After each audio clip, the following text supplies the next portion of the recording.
오늘 말씀은 우리가 잘 알고 있는 아브라함의 이야기입니다.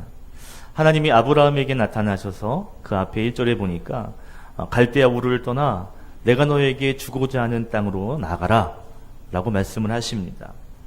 4절에 보면 아브라함이 그 여호와의 말씀을 따라 순종함으로 길을 나섰더라 라고 말하고 있습니다. 아브라함은 가는 곳이 어디인지 그 목적지를 알지 못했습니다. 하나님이 가라고 하니까 가는 거죠. 어떻게 보면 아브라함은 믿음을 가지고 새로운 출발을 했던 것입니다. 그런데 그곳이 어디인지 또 목적지가 어디인지도 알지 못하지만 그가 하나님을 바라보는 믿음으로 나아가는 길에 10절에 보니까 기근이 임하게 됩니다. 믿음으로 가는 길에 10절에 보면 심한 기근을 만났다라고 말씀하고 있죠.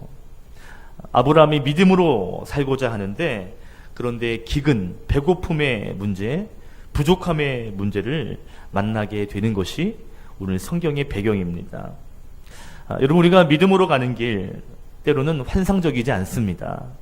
우리가 믿음을 선택하고 믿음의 길로 출발할 때 그 길이 꽃길처럼 아름다운 길만은 아닙니다. 우리가 믿음을 선택하는 순간 어쩌면 우리가 가는 그 길은 굉장히 냉혹한 길이고 세상이 환영하지 않는 길입니다. 우리가 예수를 믿는다, 믿음으로 산다라고 할 때 세상 사람들 누구 하나 환영하지 않습니다. 오히려 때로는 어려움과 때로는 고난이 찾아올 수 있습니다. 오늘 아브라함이 그런 것이죠. 갈 바를 알지 못했지만 하나님의 약속을 믿고 출발했지만 그런데 기근이 임했고 부족을 경험하게 된 것입니다. 여러분, 하나님이 가라 해서 간 거잖아요. 그러면 일사천리로 쫙 풀렸으면 얼마나 좋겠습니까마는 아브라함이 맞닥뜨리는 환경은 뭐냐면 기근이었다는 것이죠.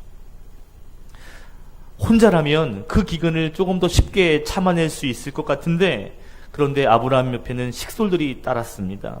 그러니 그 고난은, 그 기근은 더 힘든 고난일 수밖에 없었던 것이죠.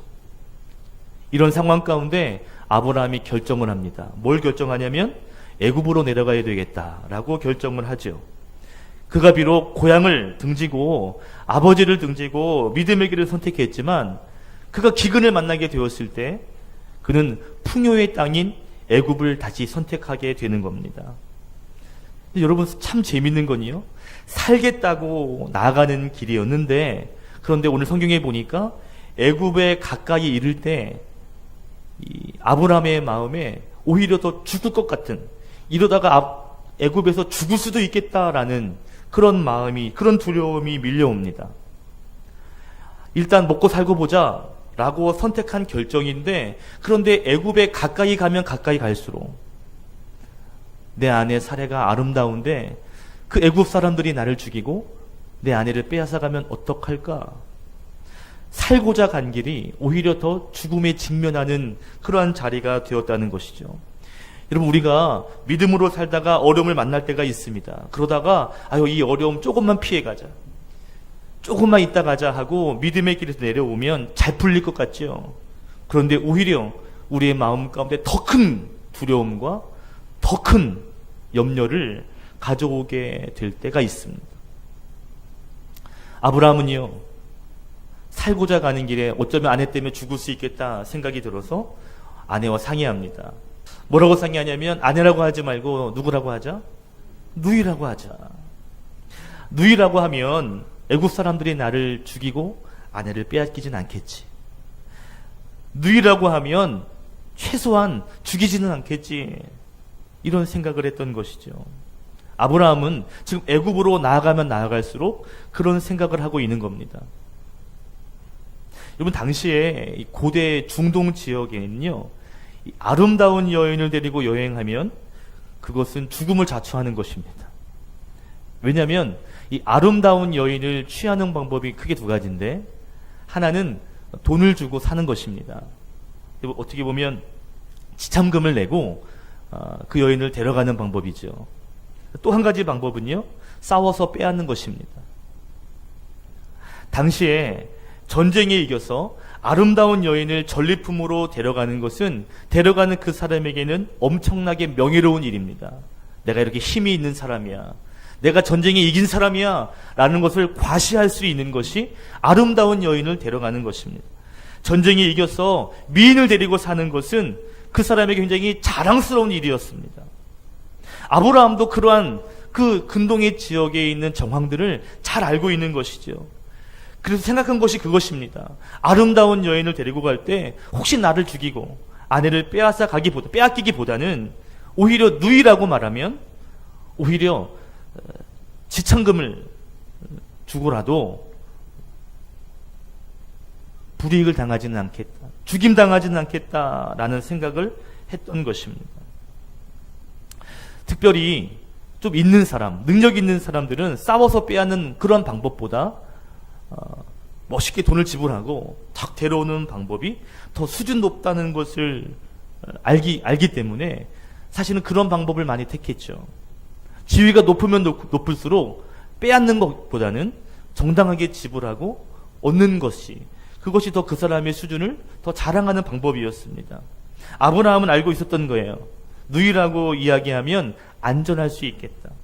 어쩌면 이것은 그 당시에 모든 사람이 다 이해할 수 있는 상식적인 것이고 굉장히 합리적인 방법입니다. 오늘 말씀은 그런 말씀이에요. 아브라함이 믿음의 길을 걸어가는 중에 그 믿음의 여정 속에서 기근의 문제를 만났더니 그랬더니 두려움이 생기고 염려가 생기는 거예요. 결국은 믿음의 길을 선택했지만 두려움 때문에 다시 예전의 방법으로 돌아가고 있는 아브라함의 모습을 보여주고 있는 것이죠.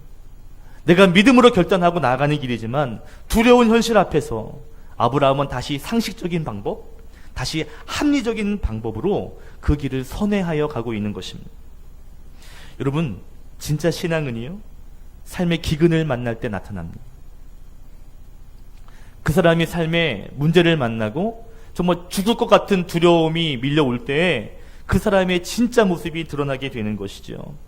우리가 고난을 만나면 그 전에는요, 우리의 믿음이 참 대단한 것 같지만 고난 앞에 우리의 믿음이 얼마나 연약한지 금세 드러나게 됩니다.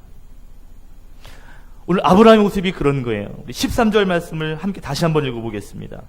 원하건대 시작. 원하건대 그대는 나의 누이라 하라. 그러면 내가 그대로 말미암아 안전하고 내 목숨이 그대로 말미암아 보존되리라 하니라. 아멘. 아브라함은 자기가 가지고 있는 지식, 경험, 그런 합리적인 생각들을 가지고 이렇게 하면 내 목숨을 지킬 수 있을 거라 생각을 했습니다. 사례에게 말하는 거죠. 당신이 내 누이 행세를 한다면 나는 안전할 것이다. 여러분, 이 안전하다, 안전해질 것이다 라고 하는 이 히브리어 원문을 보면 잘 될 것이다, 성공할 것이다 라는 뜻입니다. 이런 거예요. 당신이 내 아내지만 누이 행세를 해준다면 내가 애굽에서 잘 살 수 있어, 성공할 수 있어, 안전할 수 있어, 내 생명 보존할 수 있어 라고 말하는 것이죠. 아브라함의 믿음의 길을 걸어가고는 있지만 기근 앞에, 그리고 애굽에 가까이 이르게 됐을 때 아브라함은 믿음의 길이 아닌 잘 되는 길, 안전한 길을 선택하고 있는 겁니다. 비록 믿음의 길을 걸어가는 과정에 있지만 마음에 두려움이 찾아오게 되니까요, 살기 위한 방식을 선택하는 거예요. 여러분, 믿음의 길을 걸어가다가 두려움에 빠지게 되면 많은 사람들이 믿음보다는 안전을 선택합니다. 그리고 세상의 방식을 찾으려고 합니다. 오늘 아브라함이 그런 거예요. 믿음으로 살겠다고 했지만 그러나 기근 앞에 일단 살고 보자. 그리고 애굽으로 가까이 갑니다. 그리고 애굽으로 가까이 가면 가까이 갈수록 더 큰 문제를 직면하게 되고요. 또 죽을 것 같은 상황에 놓이게 되니까 믿음보다는 오히려 옛날의 방식, 살기 위한 방식으로 나아가게 되는 거죠. 그리고 누이라고 거짓말을 하며 또 나아갑니다. 그러니까 여러분, 믿음을 놓치면, 그리고 두려움이 날 붙잡고 있으면 자꾸 엉뚱한 방향으로 나가게 되는 거예요. 그게 맞는 것 같아요. 내 계산으로는 맞는 것 같은데 근데 계속 엉키고 이상한 길로 가게 되는 것이죠. 결국 그 인생이 계속 꼬이게 되는 겁니다. 여러분, 오늘 2절의 말씀을 보면요, 아브라함이 새로운 길, 믿음의 길을 갈 수 있었던 것은 하나님의 약속을 들었기 때문이에요. 2절에 하나님이 아브라함에게 말씀하십니다. 내가 너로 큰 민족을 이루게 하겠다. 내가 너에게 복을 주어서 너의 이름을 창대하게 하겠다. 그래서 너는 복이 될지라 그랬습니다. 복이 될지라. 아브라함은 이 약속의 말씀을 듣고 정든 고향을 떠난 것입니다. 전혀 갈 바를 알지 못했지만 이 하나님의 약속, 너는 복이 될 거야 라고 한 이 말씀을 붙잡고 그는 새로운 믿음의 길로 도전했던 것이죠. 그런데 기근을 만나게 되었을 때 그는 그 약속의 말씀을 붙잡지 못했습니다. 오히려 자기가 가지고 있는 합리적인 방법을 생각하며 살아가는 것입니다. 여러분, 애굽으로 내려가는 것은 사실 굉장히 합리적인 방법이에요. 왜냐하면 애굽은 거대한 나일강이 흘러갑니다. 그래서 웬만한 기근에도 나일강 주변은 가뭄을 버틸 수 있는 힘이 있어요. 어찌 보면 애굽으로 내려가는 것은 당시 상황에서 가장 현명한 선택일 수도 있습니다. 10절에 아브라함이 애굽에 거류하려고 했다 그랬거든요. 이 거류하다라고 하는 단어는 잠시 머무는 것을 말해요. 그러니까 아브라함은 이런 거예요. 내가 믿음의 길을 가고 있는데 지금 어려움을 만났으니까 잠깐은 내가 좀 풍요로운 애굽에서 좀 머물다가 그리고 좀 적당하게 좀 안전하게 좀 쉬었다가 그런 다음에 때가 되면 다시 출발하면 되지. 이런 생각을 했던 것입니다. 또한 아내를 누이라고 말하는 것도 굉장히 합리적인 방법이에요.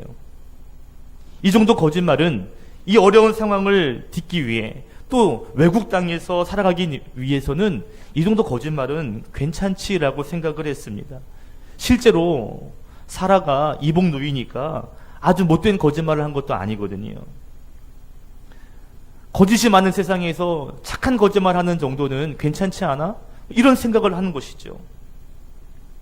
근데 중요한 건 뭐냐면, 중요한 건 그러한 것들이 합리적인 생각이 맞지만, 그런데 그 합리적인 것이 하나님의 생각과 다를 수 있다는 것이 문제입니다. 뿐만 아니라 우리가 믿음의 길이 아닌 그 합리적인 길을 선택할 때 오히려 그 합리적인 것이 우리의 믿음을 더 약화시킬 때가 있다는 것이죠. 왜요? 하나님이 꼭 합리적인 것으로만 일하지 않기 때문에 그렇습니다.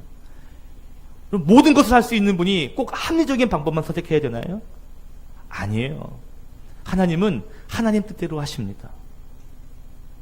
그런데 우리는 꼭 합리적인 방법으로만 가야 한다고 생각해요. 물론 맞아요. 그러나 하나님의 기적을 보면 합리적이지 않은 일들이 훨씬 많습니다. 오늘 나누고 싶은 첫 번째 교훈이 있어요. 그것이 뭐냐면 때로는 우리의 합리적인 생각이 앞서게 될 때, 믿음보다 앞서게 되면 오히려 그것이 우리 믿음을 연약하게 만든다라는 것입니다. 때로는 우리의 합리적인 생각들이 우리의 믿음을 작게 할 수도 있다는 것이죠. 여러분, 아브라함이 고향에서 아버지 집에서 잘 살고 있었어요. 부족함이 없었습니다. 그런데 갑자기 하나님이 목적지도 말씀하시지 않고 내가 지시할 땅으로 가라 라고 말씀하십니다. 출발해 라고 말씀하시는 거예요. 이 방법은 합리적이진 않습니다. 어떻게 보면 굉장히 비합리적인 요구인 것처럼 보입니다. 그런데 하나님은 때로는 믿음을 주시기 위해, 우리의 믿음을 더 강하게 하시기 위해서 때로는 그러한 상식적인 것을 초월하여 일하실 때가 있다는 것이죠. 여러분, 복음을 전할 때 가장 걸림돌이 되는 것이 뭔지 아세요? 합리성이에요. 세상 사람들이 예수를 믿어봐, 교회 좀 다녀봐 라고 하면 가장 먼저 떠오르는 것이 합리적이지 않다고 생각합니다. 이렇게 과학이 발달한 세상, 이렇게 좋은 세상에 그 구닥다리 종교를 믿으라는 거야? 이렇게 힘들고 어려운 세상에서 그 쉬는 날 주일에 가서 교회 다니라는 거야? 그들의 입장에서는 합리적이지 않아요. 이렇게 경제가 어려운데, 내 가정이 이렇게 지금 어려움이 있는데 거기에서 하나님께 또 예물을 드리고 헌금을 드리라고? 뭔가 무리한 요구인 것 같고 합리적인 요구가 아닌 것처럼 보여요. 여러분, 우리의 신앙생활을 가장 불편하게 만드는 것이 뭐냐면 세상의 합리성입니다. 그런데 하나님의 일하심은 합리적으로만 일하시지 않는 거예요. 예수님께서 30세가 되셨을 때 사역을 시작하시죠. 그리고 고작 3년 사역합니다. 3년 사역하고 예수님 사역은 끝이에요. 30년을 했으면 얼마나 많은 기적을 보았겠습니까? 하나님의 아들이 그 어렵게 이 땅 가운데 오셔서 사역을 시작했는데 불과 3년? 이건 합리적이지 않아요. 여러분, 인간의 죄를 해결하기 위해서 택하신 방법이 자기의 아들을 대신 죽게 하는 겁니다. 만약에 여러분이 누군가와 문제가 있다고 생각해 보세요. 나에게 잘못한 사람이 있어요. 근데 그 사람을 용서해야 돼요. 그런데 그 사람을 용서하기 위해서 내 사랑하는 자식을 대신 죽입니까? 이건 진짜 비합리적인 일입니다. 내가 용서를 구하는 게 아니라 저 사람을 용서하는 일에 어떻게 내가 가장 사랑하는 사람을 희생시키냔 말이에요. 이것처럼 비합리적인 일이 없어요. 십자가가 그렇게 비합리적인 일입니다. 여러분, 우리의 신앙생활을 우리는 합리적으로 하려고 합니다. 그런데 합리적인 좋은 것은 맞지만 그 합리적인 것이 믿음보다 앞서게 되면 오히려 믿음이 약해질 수 있다는 거예요. 여러분, 한국교회가 왜 이렇게 약해지고 있는 겁니까? 왜 한국교회의 교인 수가 자꾸 줄어드는 걸까요? 저는 그 일부적인 이유 가운데 하나가 성도들이 너무 합리적인 신앙생활을 추구하기 때문이라고 생각됩니다. 합리적인 신앙생활을 하다 보니까 믿음의 야성을 잃어버리는 거예요. 그런데 여러분, 얼마 전 30년, 40년, 50년 전만 해도 우리 믿음의 선배들은 달랐습니다. 비록 성경에 대한 지식은 부족했지만 믿음으로 사는 삶의 방식은 달랐어요. 예수 믿는 것이 어떤 것인지 분명하게 보여줬습니다. 저는 기억나요. 어렸을 때 제가 다니던 교회가 주일에 사지 마라, 먹지 마라. 좀 어렸을 때 먹고 싶은데 안 된다는 거예요. 아버지가 안 된다는 거예요. 토요일마다 빳빳한 지폐를 다리기 위해서 다리미를 다리고, 어떻게 보면 되게 무모해 보이죠. 그런데 우리 선배들이 무모해 보이지만 믿음의 길을 선택한 거예요. 때로는 그런 요구가 합리적이지 않게 보이지만 하나님을 기쁘시게 하기 위해서 그러한 것들을 결정했다는 것이죠. 요즘은 어때요? 편하게 믿으려고 합니다. 내가 편하게 믿을 수 있는 신앙생활을 선택해요. 교회를 선택할 때도 편하게 신앙생활할 수 있는 곳을 선택합니다. 내가 적당하게 일할 수 있는 만큼만 봉사하려고 합니다. 그런데 여러분, 믿음의 길은 그렇게 합리적으로 적당함으로 나아가는 길이 아니에요. 말씀드린 것처럼 믿음의 길은 아주 평안한 그런 꽃길이 아니라고요. 훤하게 뚫린 그런 고속도로가 아닙니다. 성경은 분명히 말해주고 있어요. 믿음의 길은 십자가의 길이고 좁은 길이고 하나님을 기쁘시게 하기 위하여 나를 포기하는 길이다. 분명히 말씀하고 있습니다. 근데 많은 사람들이 신앙생활을 굉장히 합리적으로 내 편함 가운데 신앙생활을 하고 그만큼만 복을 받기를 원하는 것 같아요. 하나님은요, 우리가 믿음으로 살아서 복이 되기를 원하십니다. 적당하게 믿고 그냥 적당한 복을 받는 수준이 아니라 믿음으로 살아서 복이 되는, 복의 근원이 되는 사람이 되기를 원하시는 것이죠. 여러분, 믿음으로 사셔서 하나님이 여러분을 복덩어리로 만드시는 역사가 있기를 주님의 이름으로 축원합니다. 우리가 가는 길이 그 길이에요. 적당하게 믿고 적당하게 복받자. 하나님을 적당하게 좀 끌어들여서 내가 가는 길에 좀 편안하게 돼보자. 그건 종교생활입니다. 신앙생활은 그런 것이 아니에요. 오늘 아브라함이 굉장히 합리적인 생각을 가지고 애굽으로 내려갑니다. 그리고 합리적인 생각 가운데 아내를 누이라고 속이게 되죠. 오늘 성경에 보니까 재미있는 건 사례가 심히 아름다웠답니다. 얼마나 아름다웠냐면 애굽의 고관들이 보고도 왕에게 칭찬할 정도로 이런 미녀가 있습니다. 절세 미녀입니다 라고 말할 정도로 사례가 아리따웠다고 말하죠. 그리고 13절에 보니까 그 사례를 궁으로 끌어들였더라, 데리고 왔더라 라고 말하고 있습니다. 아마 이런 것 같아요. 왕과 신하들이 회의를 하는데 그 회의 장소에서 이런 말 하는 거예요. 얼마 전에 저 밑에서 위에서 한 여인이 왔는데 기가 막히게 미인입니다. 대단합니다. 그 왕이 그래? 데리고 와라. 이렇게 된 거예요. 근데 여러분, 이 사라의 나이가 당시에 65세입니다. 이쁘면 얼마나 이뻤겠어요. 65세인데요. 그런데 사라가 127세에 죽거든요. 그러니까 127세의 나이 중에 65세니까 딱 그 인생의 중년이죠. 게다가 이 애굽은 함족이에요. 함족. 시커멓습니다. 그런데 셈족은 얼굴이 하얘요. 마치 우리나라로 비교하면 다 이렇게 누리끼리 한 사람들이 사는데 금발의 백인이 다 나타난 거예요. 와. 게다가 사라가 아직 아이를 낳지 않았기 때문에 아직 몸매가 살아 있습니다. 아직 몸이 퍼지지 않은 거예요. 그러니까 애굽 사람 이 함족이 볼 때에는 사라가 엄청난 미인이었던 것 같아요. 절세의 미인이었던 것 같아요. 그래서 오늘 바로가 16절에 보면 엄청난 지참금을 지불하면서 그 여인을 아내로 얻게 되는 거죠. 여러 가지 것을 주면서 종까지 주었습니다. 그러니까 굉장히 많은 걸 준 거예요. 만약에 이런 생각이 들어요. 아브라함과 사라의 관계가 좋지 않았다면, 그래서 이렇게 지참금을 받고 아내를 데려간다면, 웃긴 얘기로 아브라함은 대박을 맞은 겁니다. 그런데 아브라함은요, 불임이었지만 사라를 정말 사랑했어요.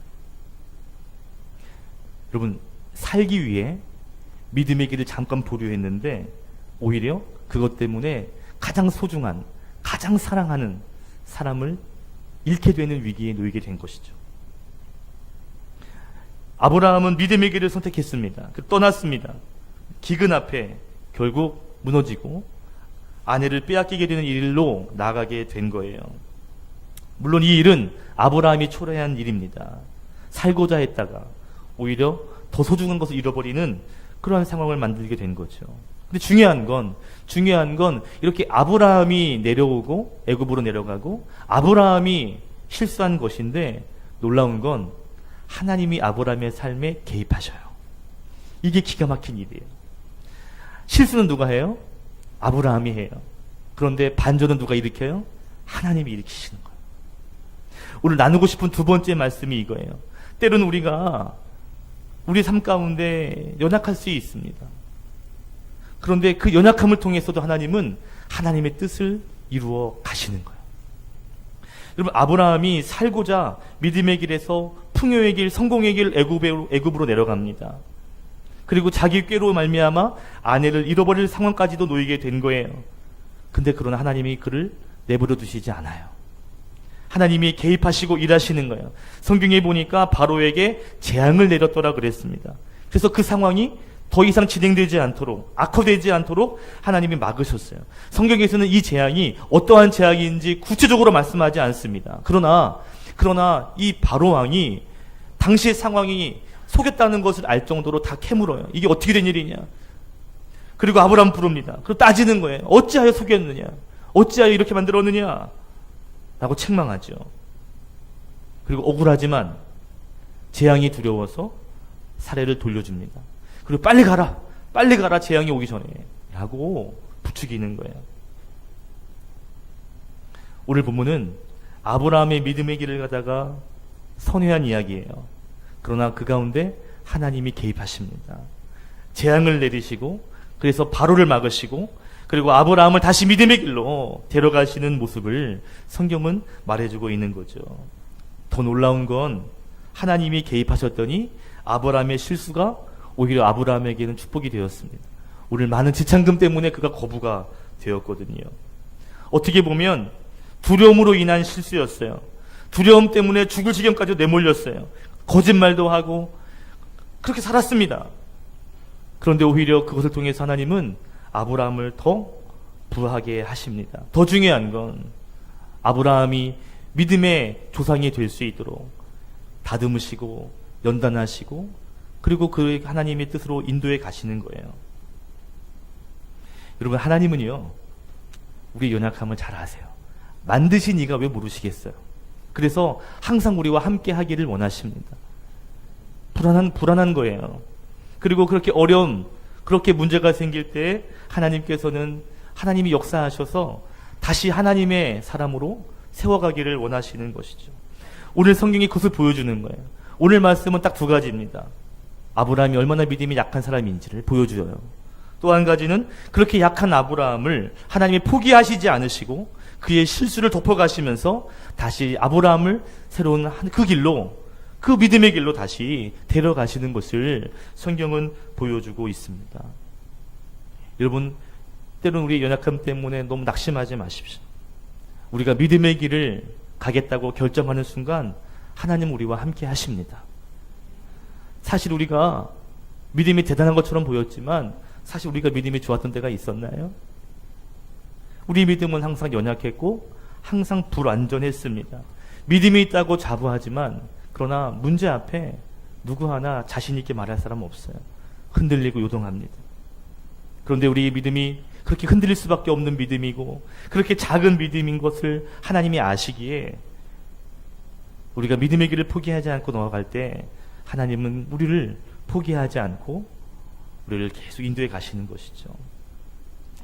사사기서를 보면 하나님께서 이스라엘 백성들을 구원하시는 그 사사들을 세우는 것을 보는데요. 사사들을 보면요, 다 변변하지 못해요. 에웃이라는 사사는 오른손에 장애가 있어서 왼손잡이 사사입니다. 드보라는 여자입니다. 당시의 여자는 무시당하는 존재였어요. 기드온은 겁장이었고요. 입다는 말이 먼저 앞서는 사람이었고요. 삼손은 잘 아시는 것처럼 여자 때문에 두 눈이 뽑히고 인생의 결말이 비운이었던 사람이었습니다. 그런데 하나님은 그렇게 실수투성인 사람들을 세우셔가지고요, 이스라엘을 구원하시는 거예요. 그러한 사람들을 통해서 하나님의 일을 이루어 가시는 거예요. 어쩌면 하나님의 그런 모습이 가장 비합리적인 모습일지 모르겠습니다. 어떻게 저런 사람을 쓰신대? 근데 예수님도 마찬가지였어요. 예수님이 부르신 제자들을 보면요, 다 모양이 별로였습니다. 어부에, 촌놈에, 거기다 세리 출신. 그런데 그들을 통해서 놀라운 일을 하는 걸 보게 됩니다. 우리의 연약함이 오히려 강함이 되도록 하나님은 그렇게 일하시는 거예요. 여러분, 오늘 말씀을 정리합니다. 우리가 믿음의 길을 가다가 우리를 두렵게 만드는 기근을 만날 수 있어요. 문제를 만날 수 있어요. 그런데 여러분, 그런 기근을 만나는 것을 두려워하지 마십시오. 그것 때문에 왜 이런 일이 생기지? 당황하지 마세요. 왜냐하면 믿음에 가는 길에는 당연한 일이에요. 예수님께서 40일 동안 금식하며 기도하시고 가장 먼저 사탄에게 유혹받은 것이 뭐예요? 돌을 떡이 되게 해봐라. 기근의 문제였습니다. 어쩌면 믿음의 사람에게 기근의 문제는 너무 자연스러운 거예요. 기억할 것은 그러한 기근을 만날 때 우리는 믿음의 길을 붙잡아야 한다는 것입니다. 우리의 믿음이 연약하지만, 그래서 흔들리지만 두려움으로 끝나서는 안 된다는 것이죠. 왜요? 하나님이 우리를 붙잡고 계시기 때문이에요. 하나님이 우리의 삶에 끊임없이 개입하실 것이기 때문입니다. 그래서 아브라함에게 준 약속처럼 너는 복이 될 거야. 적당하게 복받는 수준이 아니라 네가 복이 될 거야. 네가 복을 주는 사람이 될 거야. 그 약속을 이루어 가시는 거야. 오늘도 하나님은 우리가 아브라함처럼 복이 되게 하시기 위하여 우리들을 믿음의 길로 부르시는 줄로 믿습니다. 한 주 동안 믿음의 길을 걸어가시는 하나님의 성도들이 되시기를 예수님의 이름으로 축복합니다. 아멘. 기도하겠습니다.